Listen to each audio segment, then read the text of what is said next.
বরিশার সাবর্ণ রায়চৌধুরী পরিবারের দ্বারা নির্মিত দ্রষ্টব্যগুলির মধ্যে অন্যতম হলো এই বরিশার অন্নপূর্ণা মন্দির।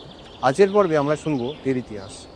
সাবর্ণ পরিবারের চন্দ্রকান্ত রায়চৌধুরী 1856 খ্রিস্টাব্দ তথা 1262 বঙ্গাব্দে এই অন্নপূর্ণা মন্দিরটি নির্মাণ করেন।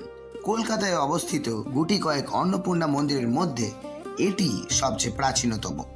তৎকালীন পরাধীন দেশে অনেক নিপীড়িত ও ক্ষুধার্ত মানুষদের অন্ন ও বাসস্থানের বন্দোবস্ত করেছিল এই দেবালয়টি।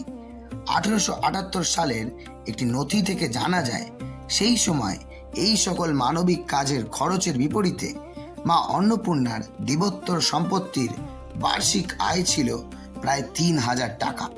মন্দিরটি প্রথমে 5টি চূড়া বিশিষ্ট প্রকাণ্ড মন্দির ছিল, কিন্তু কালের নিয়মে তা ভগ্নপ্রায় হয়ে পড়ায় 1969 সালে ছোট আকারে বর্তমান মন্দিরটি নির্মাণ করা হয়। গর্ভগৃহে অধিষ্ঠান করছেন দেবী অন্নপূর্ণা ও ভিক্ষুক বেশী দেবাদিদেব মহাদেব। মূল মন্দিরের পাশেই রয়েছে দুটো শিব মন্দির ও সামনে একটি বলির হাড়িকাঠ। মন্দির চত্বরের ঠিক পিছনেই রয়েছে আরও দুটি শিব মন্দির। প্রতি বছর চৈত্র মাসের শুক্লা অষ্টমী তিথিতে এখানে মহাসমারোহে মা অন্নপূর্ণার পূজা হয়। আজকের পর্ব এ পর্যন্তই। দেখা হচ্ছে আগামী বৃহস্পতিবার নতুন একটি পর্বে।